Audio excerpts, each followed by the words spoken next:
going on, guys? It's K-Dub here with another episode of Crypto Zombie. So maybe that wasn't that funny, but you gotta admit, pretty talented that dude is. I definitely couldn't do it. So if we have a look at the markets, we see that obviously Ethereum's just kind of doing its thing, always losing percentages. Everything else doing quite well. Bitcoin, EOS, everything's up nice little percentages. You know, not too much, 1.24, 2.3, 1.7. So you have Bitcoin dominance slipping down a little bit from that 53% that we had yesterday, but we have gone up with the market cap. We have a $240 billion overall market cap with Bitcoin sitting at $7,369. If we look at the biggest changes of the day, Bitcoindark, massive pump. I don't know what's going on with that. I've heard nothing about that in the news, but yeah, congratulations if you got in on that one. We also have Komodo up a whopping 22%. Gas up as well, almost 13%. Stratus, NEM, MCO, Neo, Loopring, Waves, Omisego, Elf, and Monero all seeing nice gains for the day. And if you have a look, you're seeing a lot of positivity as well coming from traders and different types of analysts. So they say that the MACD histogram has moved above the zero, which is basically turning bullish for the first time since January. So it's basically this thing down here, this little line at the bottom. They have it on Binance too when you're trading. They also have it. So anyway, they say, as seen in the chart above, the histogram has moved above the zero line for the first time since January. More importantly, the bullish turn in the MACD is accompanied by a falling channel breakout bullish pattern. So you can kind of see what's going on right here. You're also having a lot of other positivity. For example, this article says Bitcoin is hitting 10,000 by the first week of November. So obviously they mentioned that in the first week of November, we do have Backed coming out. Everyone's super excited about that. Although, on the way leading up to that, we do have the big ETF decision, right? So you do have the founder and CEO of Svandis saying, I believe that the Bitcoin price will hit 10,000 by the first week of November. I think that there are a lot of reasons to be bullish on the Bitcoin. There's less than a 1% chance in my mind that Bitcoin won't succeed. Then you also have Russell Corris, the CEO of EX Exchange, saying that cryptocurrencies and the distributed ledger technology that they are built on will do nothing less than change the world in the most fundamental ways. They will have more impact on society over the next 20 years than the internet has had over the last 20. The future of cryptocurrency is very bright. I don't know. That's a bold claim there. I mean, we have had a lot of advancements in the internet, especially in the recent past decade alone. But moving on, I wanted to talk about why we need cryptocurrency and things of this nature. So this is a true story. Not really crypto related, but I want to just bring it up to make a point. So there was this couple, they won a bunch of money. This is a real story. You can check this out. So they won a bunch of money at a casino. I'm just going to kind of summarize this. And essentially they got pulled over, just random traffic violation type thing. So the cops asked them, what are you doing with all this money? They had a bunch of gift cards, and even though they had receipts, they had everything that they needed to prove where they got the money from, the cops ended up confiscating. It was over $10,000. It was a little bit over $10,000. I forget. But yeah, long story short, it was $10,478 in cash that they had made from the casino that they could actually prove that they made. So the thing is, I was looking this up and I heard people tell me, especially in the United States, don't carry more than $10,000 in cash. It's illegal. Well, it turns out it's not actually illegal, but basically cops can do whatever they want. So if you have a large sum of money or you can't prove where it came from or something like this, they could just take that from you. Or in this couple's case, they actually were able to prove where it came from, and the cops confiscated the money anyway. Now, hopefully they give them the money back after doing more investigation, whatever. But that's what I'm saying. Like, your money's not even your money. Like, if you have a lump sum of cash, cops can literally say, well, where'd you get it from? And let's say you can't prove where it came from, or even in their case, you can, they can still confiscate it anyway. And the most messed up thing about this is that they took all of their money and they literally left them $2 to get all the way back home. Literally, it says they drove off with $2 in cash. He says, they violated my Fourth Amendment rights. They took me and my pregnant wife out of the car on a dangerous highway and left us with only $2 to get home. So, yeah, I just wanted to talk about that. These are why it's so important to own your own money, be your own bank. And I know it's scary for a lot of people, but just think about it. How much power do these people actually have, right? So getting off that topic, we could get very, very aggressive and heated when it comes to being your own bank, owning your own money, not dealing with this crap, right? Now let's talk about what's going on in the market though. So we're seeing wash trading all over the place. You're seeing it pop up on all these different exchanges. For example, if you come over here and you compare this, look at this. So Poloniex, which we all know is a very large exchange, they've been around for quite some time. They're doing a daily volume, well, this is a snapshot that was taken, of $15.6 million a day, right? Then you have Cryptos, which is a very, very recently launched exchange that's saying that their volume is almost just as much as Poloniex. Now, here's the interesting thing. If we zoom in over here, it says, why does Poloniex have a global Alexa traffic rank that's 10 times higher than Cryptos? So you can see right here, clearly, 4,650 ranked in the US 4844, whereas if we come down to here, you have the global ranking of 49,777. So it does not make sense. If this is getting that much more people visiting, roughly 10 times the amount of people are using this, how are the volumes the same, right? So I'm not picking on Cryptos or Poloniex or any particular one, I'm just pointing this out. So we have to note that the wash trading was, well, in the US, it was declared illegal in 1936 when the Commodities Exchange Act was passed. So the IRS defines a wash sale as one that occurs within 30 days of buying the security, which results in a loss. Therefore, the IRS does not allow U.S. taxpayers to deduct losses from the results of a wash trade. But here's the interesting thing. So according to research by the Blockchain Transparency Institute, about 6 billion in daily volume is being faked through wash trading. 6 billion daily volume, and if we go over here and we look at the 24-hour volume of the day, we're looking at 16 billion in the markets. So that basically is saying that half of the volume is being wash traded, which is absolutely insane. And then why are these exchanges doing this? Well, they want to seem more appealing, right? Or, you know, for a while, CoinMarketCap had a thing where you had to have so much volume traded to even get listed, to be listed as a credible exchange. But the thing is that these volumes are not accurate, and you are misleading your traders who are going to be completely lied to when they go to try to sell their tokens and there's really no liquidity, because really all you're doing is just going back and forth and bot trading, you know, very minimal marginal percentages. So this is a little bit of an issue moving forward, but considering that it's a completely unregulated space, what can we do about it, right? What can we do? So let's move on to some coin news. So we have Bitcoin Cash boasting about their stress test results. So this happened on Saturday. They conducted a stress test on the network to test its ability to withstand a large volume of transactions. Speaking of volume, right? Speaking of anyway, so it says the test consisted of injecting 2.1 million transactions on the Bitcoin Cash network within one day. So according to fork.lol, the number of transactions per second on the Bitcoin Cash network peaked at almost 28,500 transactions per block, whereas the network typically averaged between 100 and 200. For comparison, the average number of transactions for Bitcoin is 1,000 to 1,500. So this is about a 20x. Give or take, right?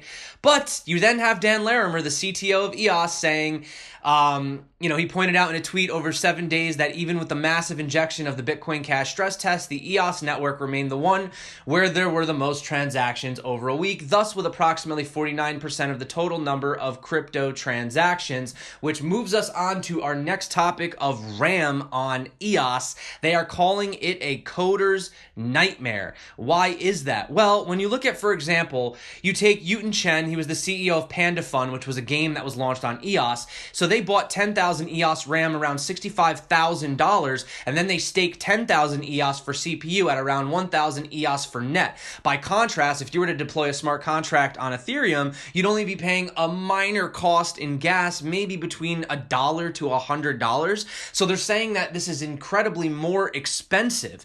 But on the other hand, it says arguably the biggest headache for developers is the RAM. So each dApp user takes 4 kilobytes of RAM to onboard for developers. According to the current RAM price, that's around $3.12 per user. RAM is absolutely necessary for other actions as well, besides just creating an account. So even before the EOS mainnet launched in June, an open issue of GitHub, which has received over 60 replies since it was created, argues that this RAM model simply can't work if your target is to create tens or hundreds of millions of users' account for your dApp. But then they go on to say, is it worth it? Well, one thing that's clear about the EOS dApp developers is that they're going to have to think very hard about their business models. Perhaps more so than, their counterparts on Ethereum. So in the final analysis, EOS might have its advantages. For one, whereas a popular dApp like CryptoKitties can actually clog the entire Ethereum network, EOS staking does guarantee a certain minimum access to CPU. Another potential advantage is that unlike Ethereum's gas, investments in EOS resources can be recouped. Tokens staked on CPU can be unstaked and RAM can be sold, perhaps at a lower price though. So the argument does continue. Ethereum, EOS, this is going to be something that's going to be going on for quite some time. If Ethereum actually gets their act together and is able to scale, will it be a better solution? Are developers just going to hop ship? We don't really know. So let's move on to another economy. I'm talking about the smart economy, NEO. So we have Trinity. Finally, with the update, they finally released their report that launches their ETH-based Trinity State Channel protocol. So I've been talking about this for quite some time. We've seen Trinity take a massive beating, especially in the price arena. So now they are going to be agnostic between NEO and Ethereum.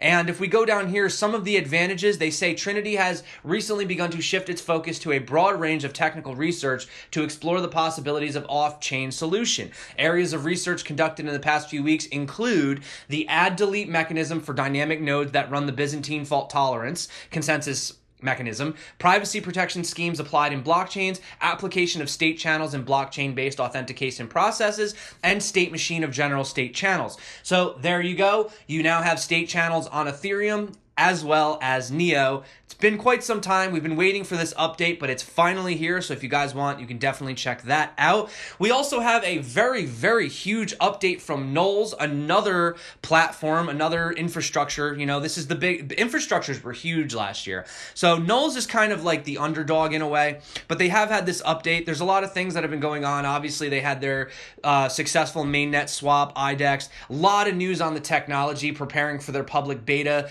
NULS testnet v1.1 beta, adding content to smart contracts, a lot of different stuff. All these, there's a lot of information here. I'm just going to drop this in the description. So they talk about being in the news. They've had conferences, all of these different presses, obviously YouTube features, etc. Ambassador program. They've recruited 13 new team members. As you can see, it's growing. So very, very massive NULS update if you're interested. I also came across this video too from Thomas Riss, I think is his name. Very small channel, but he goes on to talk about the different partnerships that NULS has been kind of doing behind the scenes. If you guys are interested, I'll drop a link to this below and you could definitely have a look at that as well. Also, moving on, we finally have the waltonchain white paper. I've been waiting for this for like 2 weeks. Tried getting to the team. I couldn't get it out early, guys. I was trying to get a sneak peek at it, but they were keeping it under wraps. So here it is right here, the waltonchain official white paper. I plan on having a deep dive into this, and if I find it of interest, I'll definitely put out a solo video breaking down the biggest differences between Walton. Walton's one of those projects, I like Walton a lot. I'm very bullish on it. I invested in Walton when it first hit Binance at around $1.66. I've been very impressed with everything that they've been doing so far, so definitely excited to dive into this one as well. Also, speaking of papers, guys, get excited. Icon yellowpaper is coming soon. They're finally going to go over governance, IISS, transaction fees, etc. Hopefully, they're going to tell you how staking works. I think the community has been more than demanding this. In fact, I was speaking to a member of D-Block last night, which is the incubator, and they were asking me how I felt about the ecosystem, and I was telling him one of the problems that I have with Icon is they're not communicating the incentive to hold the ICX token, which is a big issue, right? As an investor, why am I holding this token? What is it for? Well, I've been loading up on it because I know this news is coming out soon, and I can't wait to start staking my Icon or at least see what they're doing. I think they might be doing more of a DPoS model, but we'll have to see how that is moving forward. Also, let's move on to some final news before we get going. So we just heard about Line coming out with their cryptocurrency Link, and now they're saying regulatory hurdles prevent Japanese customers from using Line's new cryptocurrency. So this is crazy, and they're saying this also extends to US citizens as well. So they gave an explanation. And they said, unlike other cryptocurrencies or digital tokens, Link will not have an ICO, but instead utilize a reward system that gives users Link as compensation for using certain services within the Line ecosystem. For example, a user who has just joined and participated in a certain dApp service related to Link can receive Link as an incentive. That Link can then be used as payments or rewards within the dApp services that will launch soon.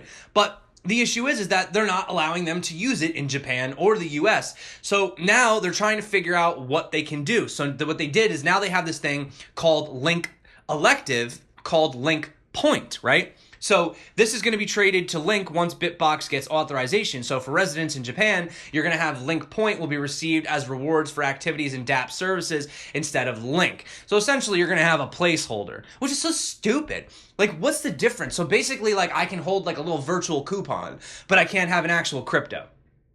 It's ridiculous. So, and here's the other thing. It says, however, until Line gets authorization for cryptocurrency trading and exchanges by the regulatory authorities in Japan, Link Point cannot be deposited, cannot be withdrawn, cannot be transferred, cannot be traded or exchanged at cryptocurrency exchanges, including Bitbox itself.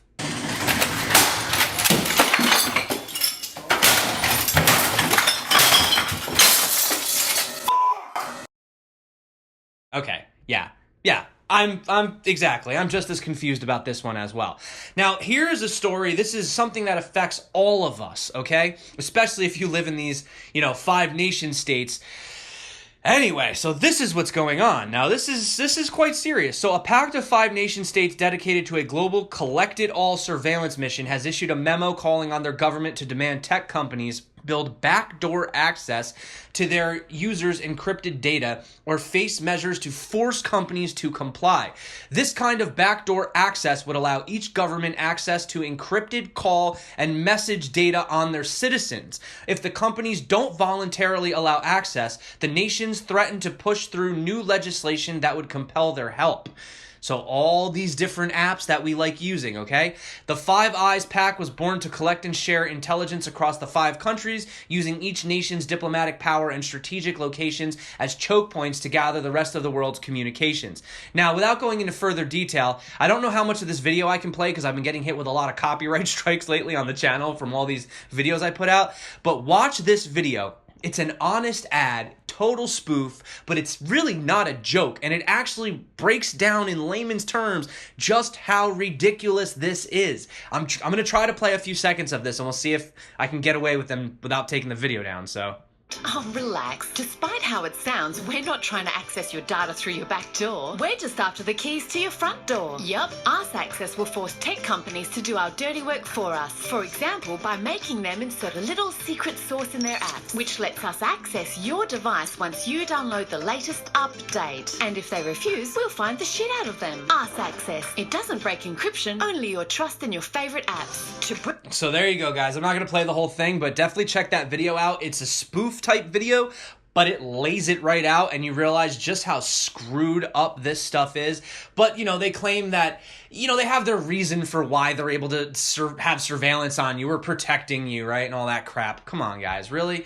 All right, so anyway, let's end on some cool news. So we have Google now provides a big data view of the Ethereum blockchain. So the software system Google has built on its cloud platform does several things. It synchronizes the Ethereum blockchain to computers running Parity, and it pulls data from the Ethereum ledger on a daily basis, including the results of smart contract transactions. And it denormalizes and stores data partition data to BigQuery for easy and cost-effective exploration. So actually what you're looking at right here is CryptoKitties, and it shows you that they're using ERC 721 smart contract transactions, and it further adds a visualization of pedigrees of accounts that own more than 10 CryptoKitties.